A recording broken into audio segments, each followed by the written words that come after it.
बहुमताच्या जोरावर नेवासा शहराचा विकास रोखला. शेतकरी क्रांतिकारी पक्षाच्या नगरसेवकांवर कृष्णा परदेशी यांचा घणाघात. वीज, पाणी, भुयारी गटार, रस्त्यांसह महत्त्वाच्या विकासकामांचे ठराव नामंजूर केल्याचा आरोप. नेवासा नगरपंचायतीमध्ये बहुमताचा गैरवापर करून शेतकरी क्रांतिकारी पक्षाच्या नगरसेवकांनी शहराच्या विकासाला जाणीवपूर्वक खीळ घातली असल्याचा गंभीर आरोप कृष्णा परदेशी यांनी केला आहे. वीज, पाणीपुरवठा, भुयारी गटार, रस्ते आदी मूलभूत सुविधांशी संबंधित महत्त्वाचे विकासकामांचे ठराव नामंजूर करून नेवासा शहराला विकासापासून वंचित ठेवण्यात आल्याचा दावा त्यांनी केला. कृष्णा परदेशी म्हणाले की जनतेच्या हिताचे निर्णय घेण्याऐवजी बहुमताचा वापर राजकीय हेतूने करण्यात आला. शहराच्या विकासासाठी आवश्यक असलेल्या कामांना विरोध केल्यामुळे नागरिकांना आजही मूलभूत सुविधांसाठी त्रास सहन करावा लागत आहे. जनतेने विकासासाठी प्रतिनिधी निवडून दिले असताना विकासकामांनाच अडथळा निर्माण करणे हे लोकशाहीच्या भावनेला धरून नसल्याची टीकाही त्यांनी केली.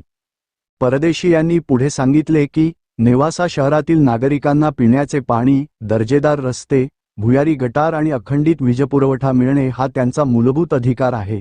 मात्र महत्त्वाच्या विकासकामांचे ठराव नामंजूर करून शहराच्या प्रगतीला जाणीवपूर्वक रोखण्यात आले. याबाबत नागरिकांनीही वस्तुस्थिती समजून घ्यावी, असे आवाहन त्यांनी केले. दरम्यान कृष्णा परदेशी यांनी शहराच्या विकासाच्या मुद्द्यावर व्यापक जनआंदोलन छेडण्याचा इशाराही दिला असून विकासविरोधी भूमिका घेणाऱ्यांना जनता योग्य वेळी उत्तर देईल, असा विश्वास व्यक्त केला. जय महाराष्ट्र.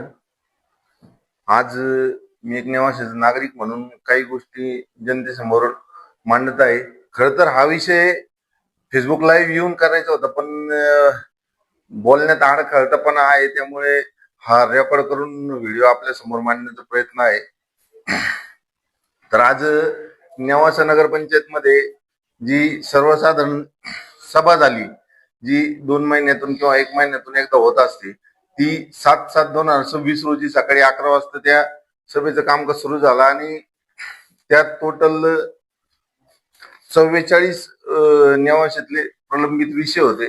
त्यापैकी सगळ्यात महत्वाचे आणि ज्वलंत विषय होते, तो विषय होता 13 नंबरचा. मी सांगतो पुढील प्रमाणे आहे.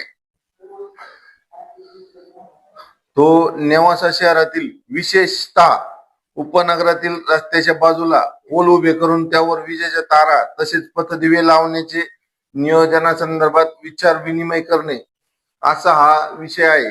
तर जिथं तारी खाली लटकलेल्या आहेत त्याची दुरुस्ती, जे बल्ब बंद पडलेले आहेत त्या ठिकाणी पोल लावणे किंवा एखादा पोल वाकलेला आहे त्याला काढून दुसरा तो लावणे, तर तो विषय एकदम महत्वाचा होता. आत्ताच सुरेगाव येथे मोठी दुर्घटना घडली. एक लहान बालकाचा मृत्यू विजेच्या पोलला हात लागून त्याला शाळकरी मुलाचा मृत्यू झालेला आहे. त्या विषयाला अनुसरून हा विषय एकदम महत्वाचा होता आणि या विषयाला शेतकरी क्रांतिकारी पक्षाच्या नगरसेवकांनी जाणीवपूर्वक विरोध केला. या विषयाचा आम्ही जाहीर निषेध करतो. हा विषय त्यांनी बहुमताच्या जोरावर नामंजूर केला. त्यानंतर दुसरा विषय आहे 14 नंबरचा विषय असा होता, शहरातील ज्या भागात पिण्याचे पाणी पोहोचत नाही अशा ठिकाणी पाणी वितरिकांची दुरुस्ती करणे अथवा नवीन वाढीव क्षमतेचा वितरिका टाकण्याबाबत विचार विनिमय करणे. म्हणजे या विषय 14 नंबरचा विषय असा आहे की ज्या ठिकाणी पाणी, बरेचशा लोकांची तक्रार अशी आहे की बाबा आम्हाला पाणी येत नाही किंवा कोणाला गटारीचं पाणी येतं, तर त्या किंवा पुढं वाल नवीन बसवायचा आहे, अशा या समस्या आहेत. तर हा प्रश्न 14 नंबर याच्याशी निगडीत आहे. पिण्याचे पाणी, ते वाल बसवणे किंवा नवीन पाईपलाईन टाकणे, हा महत्वाचा प्रश्न आहे. नेवाशाच्या जनतेच्या जर विचार केला तर हा कायमस्वरूपी या क्रांतिकारी शेतकरी पक्षाचे जे नगरसेवक असतील किंवा कार्यकर्ते असतील, यांचे फेसबुक किंवा पेपरला हजारो बातम्या देतात, खोटा आव आणून हे जनतेची फसवणूक करत आहे. इकडे पाणी येत नाही असं दाखवतात का आम्ही जनतेसाठी खूप करत आहे, पण आज हा त्यांच्या हातातला विषय होता. शहरातील ज्या भागात पाणी पोहोचत नाही अशा ठिकाणी नवीन पाईपलाईन टाकण्याचं काम या 14 नंबरच्या प्रश्नातून सुटणार होता आणि हा प्रश्न त्यांनी जाणीवपूर्वक नामंजूर केला. बहुमताच्या जोरावर हा प्रश्न त्यांनी नामंजूर केलेला आहे. याचा आम्ही जाहीर निषेध करतो आणि नेवाशातील जनता सुद्धा यांना माफ करणार नाही. विषय नंबर 15 हा अतिशय महत्वाचा प्रश्न आहे. महत्वाचा मुद्दा हा विषय नंबर 15 मध्ये आहे. शहरातील अत्यावश्यक ठिकाणी भुयारी गटार टाकणीबाबत विचार विनिमय करणे.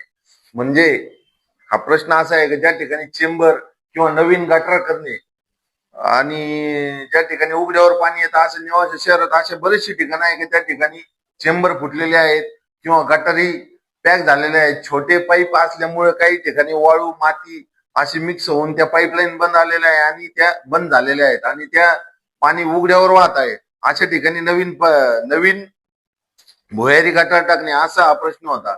हा जनतेच्या आरोग्याशी खेळणारा प्रश्न आहे. यात उघड्यावर गटार आल्यामुळे बरेचसे लोक त्यांना आजारीपणाला किंवा रोगराईला सामोरे जावं लागत आहे.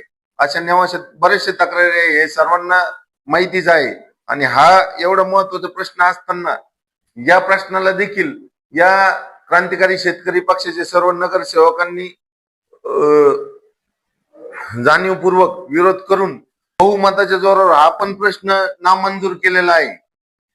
आणि हजारो फोटो हे ड्रेनेजचे किंवा गटारीचे काढून टाकतात. फेसबुक किंवा प्रसारमाध्यम किंवा पेपरच्या मार्फत हा खोटे प्रश्न जनतेसमोर मांडतात. आणि आज यांच्या हातात होतं की हे प्रश्न हे मार्ग लागू शकत होते. त्यांनी जाणीवपूर्वक हा पण प्रश्न टाळला आणि नामंजूर केलेला आहे. त्यामुळे हा पण प्रश्न आज मी तिला रखडलेला आहे. याचा पण आम्ही महायुतीकडून जाहीर निषेध करतोय. सामान्य नेवासकर म्हणून मी पण या गोष्टीचा जाहीर निषेध करतो. विषय नंबर 16 मुद्दा असा आहे, शहरातील अत्यावश्यक ठिकाणी रस्ता काँक्रिटीकरण व मजबूतीकरण करण्याबाबत विचार विनिमय करणे. तसं बघायला गेलं तर नेवासा शहरात विकासाचा असमतोल आहे. काही ठिकाणी चांगले रस्ते, काही ठिकाणी लगेच नाहीयेत. तर अशा ठिकाणी रस्त्याचे काम करणे हा एकदम महत्वाचा विषय. आणि आपल्या शहरात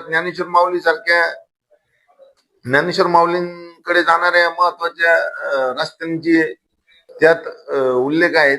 असे शहरात अंतर्गत भागात बरेचसे रस्ते आहेत की तिथे आज लोकांना पायी चालणं सुद्धा शक्य नाही. गाडी किंवा 4 व्हीलर तर सोडा, पण पायी चालणं सुद्धा बऱ्याच ठिकाणी शक्य नाहीये. अशा ठिकाणी रस्ते करणे फार गरजेचे होते. आणि हा नेवासा शहराच्या विकासाच्या दृष्टीने फार महत्वाचा आणि ज्वलंत प्रश्न आहे. तर या 16 नंबरच्या प्रश्नाला क्रांतिकारी शेतकरी पक्षाच्या सर्व नगरसेवकांनी जाणीवपूर्वक विरोध केला. आणि नेवाशाला या सगळ्या गोष्टी बघता नेवाशाला त्यांना विकासापासून दूर ठेवायचे आहे. आणि हा सर्व खेळ एकदम जनतेला जनतेची फसवणूक या लोकांनी केलेली आहे असं म्हणायला यात काही हरकत नाही. आणि त्यांनी मागील काळात आमच्यावरचे आरोप केले ते साफ खोटे होते. विकास कोणाला करायचा आहे, नेवाशाला या 4 प्रश्नाला विरोध त्यांनी केला. यातून नेवाशाच्या जनतेला कळालेच आहे. आणि ते येणाऱ्या काळात आम्ही विकास आमदार साहेबांच्या माध्यमातून आम्ही करणारच आहोत. आम्हाला आमदार साहेबांनी काल परवाच त्यांच्या वाढदिवसानिमित्त 44 कोटीची जी पाणी योजना आहे त्या पाणी योजनेचे लवकरच 2 दिवसात 3 दिवसात टेंडर निघणार आहे असे त्यांनी जाहीर केले. आणि लवकरच त्या पाणी योजनेमार्फत नेवाशाच्या जनतेचा प्राण्याचा प्रश्न लवकरच सुटणार आहे. राजकीय, सामाजिक आणि देशातील प्रत्येक महत्त्वाची घडामोड सर्वात आधी पाहण्यासाठी आजच prince Maharashtra news YouTube channel subscribe करा. राज्यातील आणि देशातील ताज्या आणि विश्वासार्ह बातम्या पाहण्यासाठी नेहमी अपडेट रहा प्रिन्स महाराष्ट्र न्यूज सोबत.